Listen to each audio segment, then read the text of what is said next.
G'day everyone, Viv here. I hope you're all keeping well. Thought I'd pop the camera on the phone on while I head back to the studio. Just had to pick up a couple more pieces of foam for a couple of custom rifles that we're doing at the moment. And I thought, I've got a new camera mount for the phone, so I thought I'd have a look, put it on, see what the sound quality is like. We're currently stopped at some traffic lights at the moment, so there's not a great deal going on. But I'm interested to find out what the quality of the sound is like once we start moving, how much background noise and stuff is there. So let's see how we go. What do I want to talk about? I don't know what I want to talk about. I really should get a couple of topics which I can put here and run through some things. That'd be nice. It just depends really on what's going on. Burrows and Badgers. Let's have a chat about Burrows and Badgers. God, I really should have filmed a video, an update for that ages ago, but I got quite sick, with bronchitis, bordering on pneumonia, and really wasn't up to filming videos. Most of my video filming happens in the middle of the night, after my daughter's gone to bed, after my wife's gone to bed, we've all had dinner and blah blah blah, watch some TV, and then it's me time until 2 o'clock in the morning.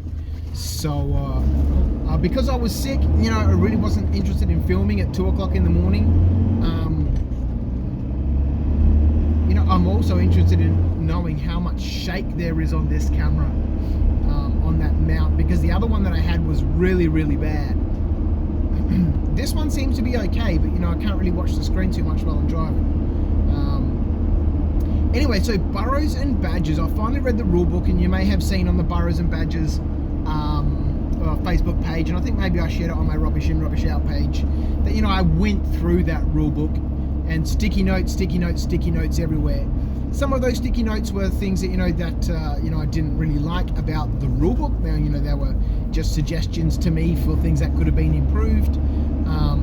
Some of them were things that I really loved. There's a mechanic in the game called the perfect roll, which is wonderful. I really love it, because the game is D10 is a polyhedral dice based game. It uses all the dice, D4, D6, D8, D12, etc, D20, and depending on the type of character you are, for example, you might be playing some really small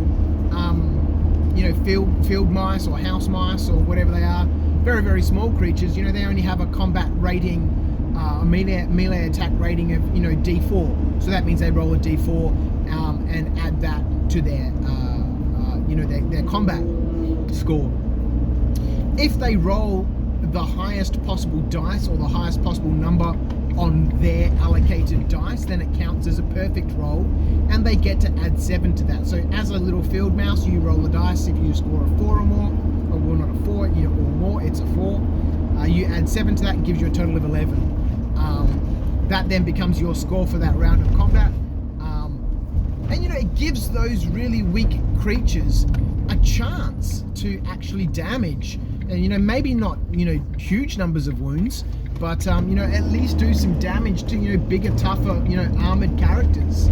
I really like that.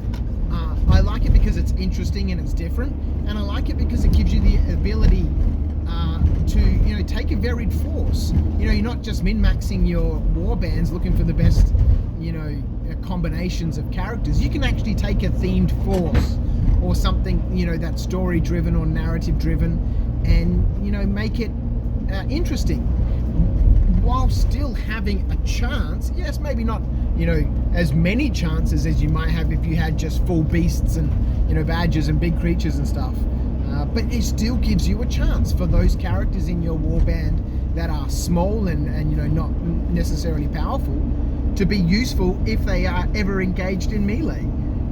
I really like that. And there were a lot of other things in the rulebook that I'd put sticky notes on. I really like how magic works in the game. It's not a specific magic user and everybody else. Anybody in your crew can be a magic user. Multiple characters in your crew can be a magic user. And I really like how they've offset the power that magic users have in terms of the spells that they have access to and blah blah blah, by throwing in a handful of weaknesses of weakness and delicate, I think it is.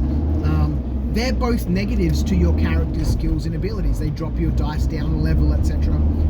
It was really, really nicely done. I'm looking forward to playing a game I haven't played yet. I've read the rule book 3 or 4 times, cover to cover. I think I understand how the game is played. Obviously, once I get a chance to actually start playing the game, I'll understand it much, much, much, much better.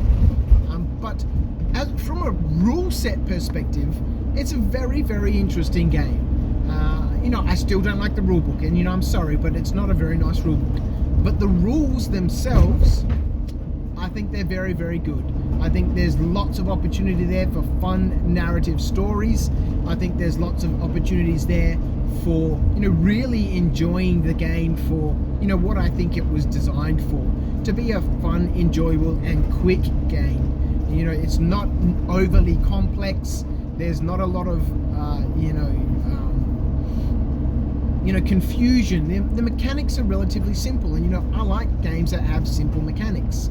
But the combination of all the different sorts of skills and stuff and how your characters progress during a campaign, that adds flavor, but that also adds the complexity that a lot of people are looking for in a game. That complexity, it doesn't come from the mechanics, so you're not having to flip back and forward. You're not constantly discussing rules. You're not arguing with your opponent about, oh, maybe it means this. No, it's nice and simple, but the complexity, the depth, I should say, the depth really comes from the individuality of your warband. Much like it does, in a lot of skirmish games that have a good campaign and narrative system. So I'm looking forward to playing the game. I think it's going to be a great deal of fun. The miniatures are an absolute joy to paint. Unbelievably fun. Those people who watched along a couple of weeks ago when I was painting all my miniatures, I did 16 of them over a weekend. I just couldn't stop. I couldn't stop. And, the first night I just didn't sleep because I was having way too much fun. I do go through spurts where, I will paint, a reasonable number of figures, and then not paint for ages and ages and ages. Sometimes I'll only paint a few and go, these suck, I can't really be bothered, I'm not enjoying this, I won't paint anything. And that range never gets painted. But if miniatures are fun to paint and a joy to paint, then they get painted. And these figures, I've got to say, Michael's sculpts are unbelievably fun to paint. They're easy to paint, they almost paint themselves. And I mentioned that in the video that I did about the rulebook, is that the miniatures are just, I can't say enough. I've painted similar anthropomorphic figures before, and there's I don't know what makes it different, but there's something different about Michael's figures that just make them really easy to paint. Like Eureka Miniatures here in Australia, run by Nick Robson. One of his sculptors, Costa, does a range of modern figures. And they're just so much fun to paint. They're just easy to paint. They really paint themselves.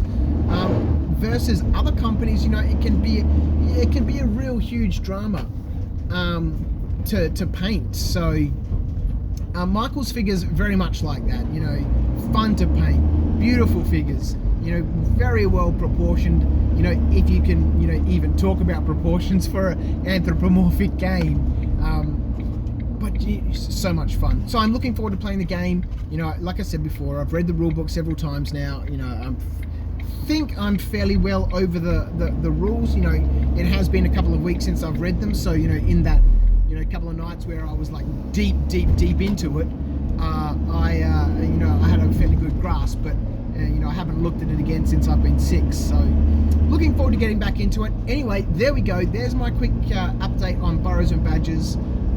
We'll see what the quality of this video is like, because if it works, if we can get a reasonable video out of this while I'm driving back and forth between work, then that kills a whole bunch of birds with but one stone. So there we go. Thanks for tuning in, guys. I hope you're all keeping well and have fun. That's it from me. We're at work. I'll catch you next time. See ya.